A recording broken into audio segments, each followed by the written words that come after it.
Well, hello, it's Andrew Doubleday here yet again, and today we're looking at the Gospel text for Sunday the 26th of September. It's Mark chapter 9 verses 38 through to 50. Starting at verse 38. John said to Jesus, "Teacher, we saw someone casting out demons in your name, and we tried to stop him because he was not following us." But Jesus said, "Do not stop him, for no one who does a deed of power in my name will be able soon afterward to speak evil of me. Whoever is not against us is for us. For truly I tell you, whoever gives you a cup of water to drink, because you bear the name of Christ, will by no means lose the reward. If any of you put a stumbling block before one of these little ones who believe in me, it will be better for you if a great millstone were hung around your neck and you are thrown into the sea. If your hand causes you to sin or causes you to stumble, cut it off. It is better for you to enter life maimed than to have two hands and to go to hell, to the unquenchable fire. And if your foot causes you to stumble, cut it off. It is better for you to enter life lame than to have 2 feet and be thrown into hell. And if your eye causes you to stumble, tear it out. It is better for you to enter the kingdom of God with 1 eye than to have 2 eyes be thrown into hell, where their worm never dies and the fire is never quenched. For everyone will be salted with fire. Salt is good, but if salt has lost its saltiness, how can you season it? Have salt in yourself and be at peace with one another." It's important to recognise right at the outset that John is in the business at the moment of distracting Jesus from a discussion on whom is the greatest. Here's one of the problems with the lectionary. It takes a passage almost in isolation, and we need to remember what came before. And in our last session, we were looking at the conversation as the disciples had been arguing on the road as to who among them was the greatest. And Jesus had taken a small child, you'll remember, and put that child among them and said, if you want to be great, you've got to be like this small child.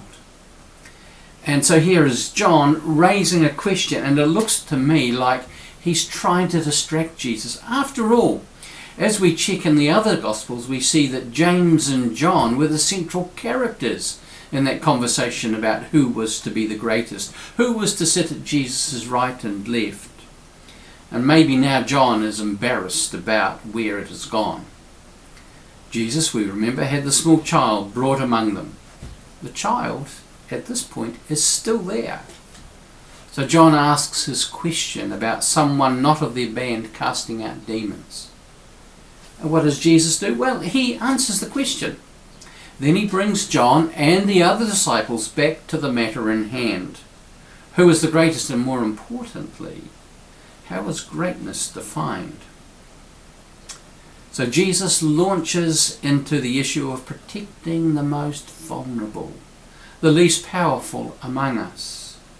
At the very least, he's telling us, don't use your power to cause others, more vulnerable ones, to go astray. At the very least, do not do harm to the weak and the powerless. Furthermore, he invites us to consider the effect of our actions, our exercise of power, long term. There's an invitation here to circumspection, to consider ourselves. According to Socrates, the unexamined life is not worth living. And I kind of suspect Jesus would agree. In this passage, Jesus seems to be inviting us to be careful in how we live, to be aware of the long-term consequences of our attitudes, our practices, our habits, that we might imagine to be okay and seem fairly harmless, yet could ultimately rob us and others around us of the fullness of life that Jesus wants for us. Who are you becoming? Who am I becoming? Do you care? Do I care? Stephen Covey was an American writer and leadership coach. His best known book was The 7 Habits of Highly Effective People. Habit number 2 was one that's always stuck with me. It was start with the end in mind. Covey's pointing to a profound truth. He suggests that we consider who we want to become, or whatever the goal is that we set for ourselves. Then work back with the steps that we'll need to take to who we are today. It's pretty clever and in some sense, when you think about it, pretty obvious. But if we inverted this suggestion, we could look at who we are today and extrapolate our current attitudes, our current practices, our current habits, and see where they lead us. If we take our current trajectories, drawing a line from where we've come to where we are, and extending that line on, projecting it into the future, where would it take us? Who are we becoming? Is our future looking like heaven or hell? That's a good question. It seems to me that Jesus is asking each of us to consider this question. Allowing our current attitudes, practices, habits to be predictors of where we end up. What's our future looking like? Your future? My future? Covey suggests that not only do we consider our current trajectory, that we might also consider the future we want for ourselves, the kind of people we want to become. What kind of attitudes, practices, habits, what kind of disciplines do we need to foster in order to become that kind of person?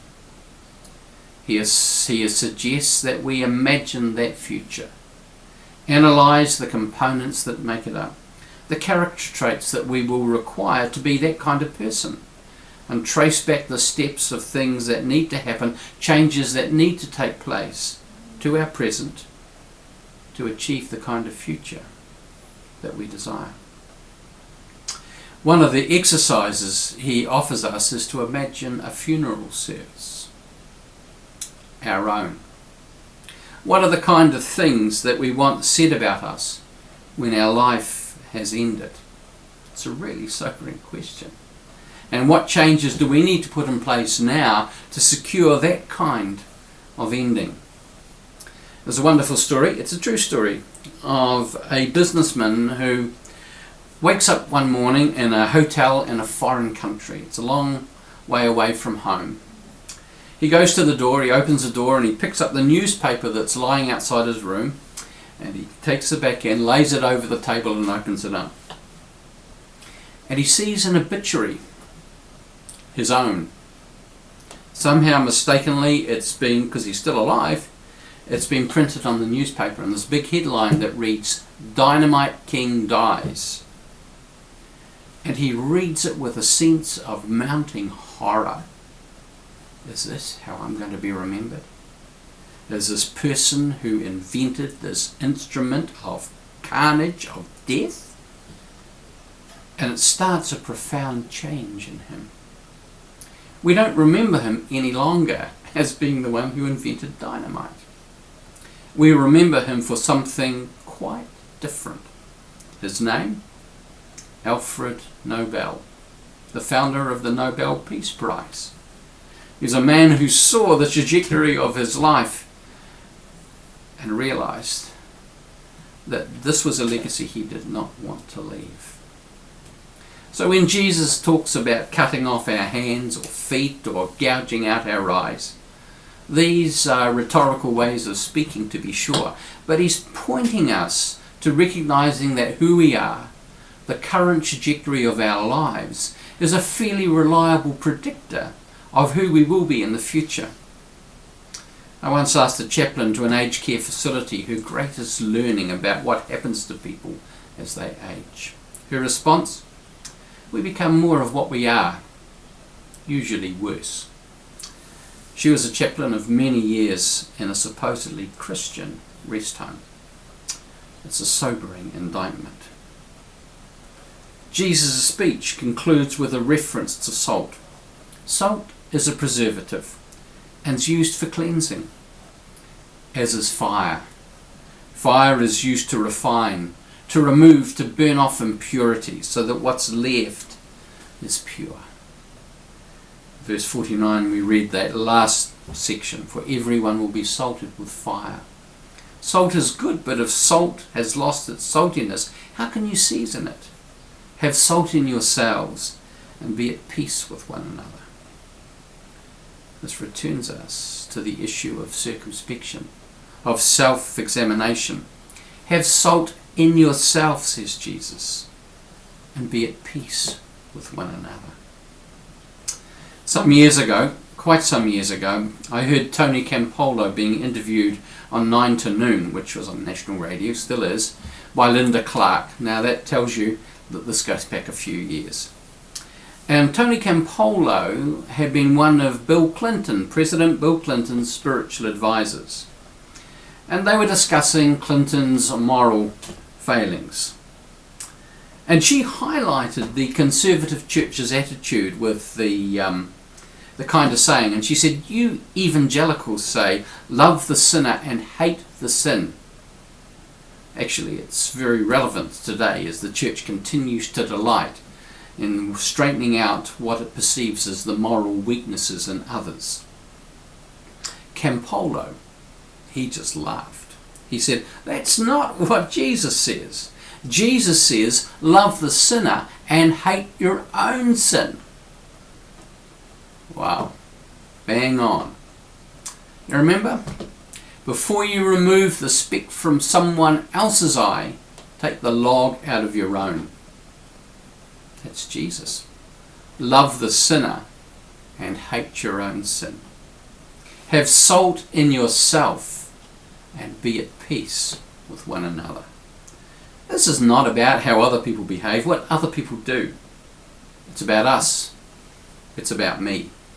I'm not responsible ultimately for how other people behave, for what others do. I'm responsible for my own behaviour.